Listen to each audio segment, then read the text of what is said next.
June மாதம் 22ஆம் தேதி முருக பக்தர்கள் மாநாடு என்கிற பெயரில் ஒரு அரசியல் மாநாட்டை நடத்துவதற்கு பாரதிய ஜனதா கட்சி அதனுடைய துணை அமைப்புகள் எல்லாம் தீவிரமான முயற்சியில் ஈடுபட்டிருக்காங்க.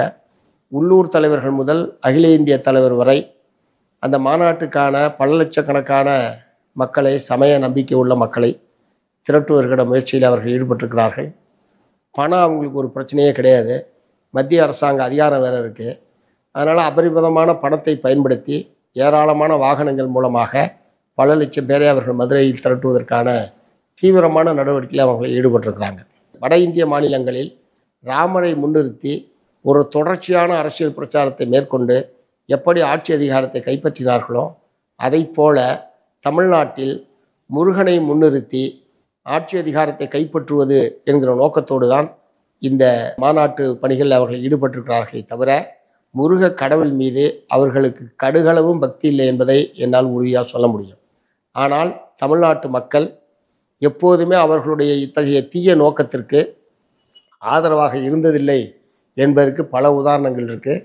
ஏற்கனவே திரு அண்ணாமலை அவர்கள் மாநில தலைவராக இருந்தபோது திருத்தணியிலிருந்து வேல் பயணம் என்கிற பெயரில் ஒரு முருக கடவுளை முன்னிறுத்தி ஒரு பயணத்தை மேற்கொண்டார். தமிழ்நாட்டு மக்கள் யாருமே அந்த பயணத்தை கண்டுகொள்ளவில்லை. சிக்கந்தர் மலை என்று சொல்வது தப்பு, அது திருப்பரங்குன்றம் முருகன் மலைதான் என்று சொல்லி ஒரு பெரும் பிரச்சனையை அவர்கள் உருவாக்கினார்கள். ஆனால் திருப்பரங்குன்றம் மதுரை மக்கள் இவர்களுடைய இந்த சதியை புரிந்து கொண்டு மக்கள் ஒற்றுமையை காப்பாற்றுவதிலேயும் திருப்பரங்குன்றத்தினுடைய பாரம்பரியத்தை காப்பாற்றுவதிலேயும் மிக உறுதியாக நின்றார்கள். ஆகவே ஏற்கனவே பல முயற்சிகள் எடுத்து தோல்வி கண்டவர்கள்தான் பிஜேபி கட்சியினர். இருப்பினும் அந்த முயற்சியை கைவிடாமல் தொடர்ச்சியாக மேலும் மேலும் அதை முருகனை முன்னிறுத்துவது என்கிற முறையில் அவங்க இந்த தங்களுடைய அரசியல் லாபத்திற்காக முருகனை முன்னிறுத்துவது என்பதை வாடிக்கையாக வைத்திருக்கிறார்கள்.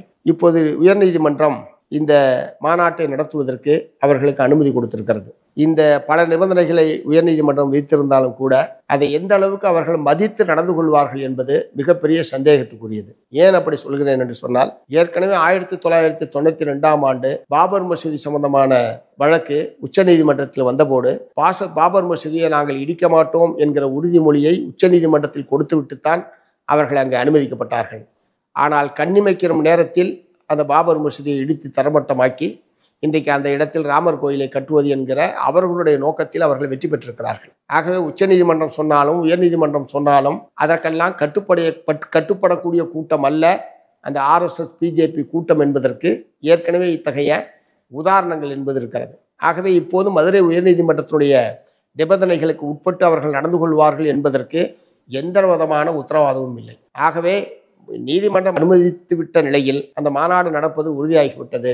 இத்தகைய சூழ்நிலையில் எந்த விதமான அசம்பாவிதமும் ஏற்படாமலும் பொதுமக்களுக்கு பாதிப்பில்லாத வகையிலேயும் உரிய பாதுகாப்பு நடவடிக்கைகளை எடுப்பதும் நீதிமன்றத்தினுடைய நிபந்தனைகளுக்கு உட்பட்டு அவர்கள் நடந்து கொள்வதை உத்தரவாதப்படுத்த வேண்டியதும் தமிழ்நாடு அரசாங்கத்தினுடைய பொறுப்பு என்பதை நான் சொல்ல விரும்புகிறேன். அதே நேரத்தில் இது ஆன்மீக மாநாடு அல்ல, பிஜேபியினுடைய அரசியல் மாநாடு என்கிற முறையில் உண்மையான முருக பக்தர்கள் இந்த மாநாட்டை புறக்கணிக்க வேண்டும். மதச்சார்பற்ற அமைதியான மதுரை, மதச்சார்பற்ற மதுரை, மதச்சார்பின்மையை பாதுகாக்கக்கூடிய மக்கள் இந்த விஷயத்தில் ஒற்றுமையாக இருக்க வேண்டும். மதச்சார்பற்ற கட்சிகளும் இந்த விஷயத்தில் மதுரையினுடைய மாண்பையும் மரபையும் மக்கள் ஒற்றுமை மரபையும் பாதுகாக்கக்கூடிய வகையில் மதச்சார்பற்ற கட்சிகள் அனைத்தும் செயல்படுவதற்கு முன்வர வேண்டும் என்று மார்க்சிஸ்ட் கம்யூனிஸ்ட் கட்சியின் சார்பில் வேண்டி கேட்டுக்கொள்கிறேன்.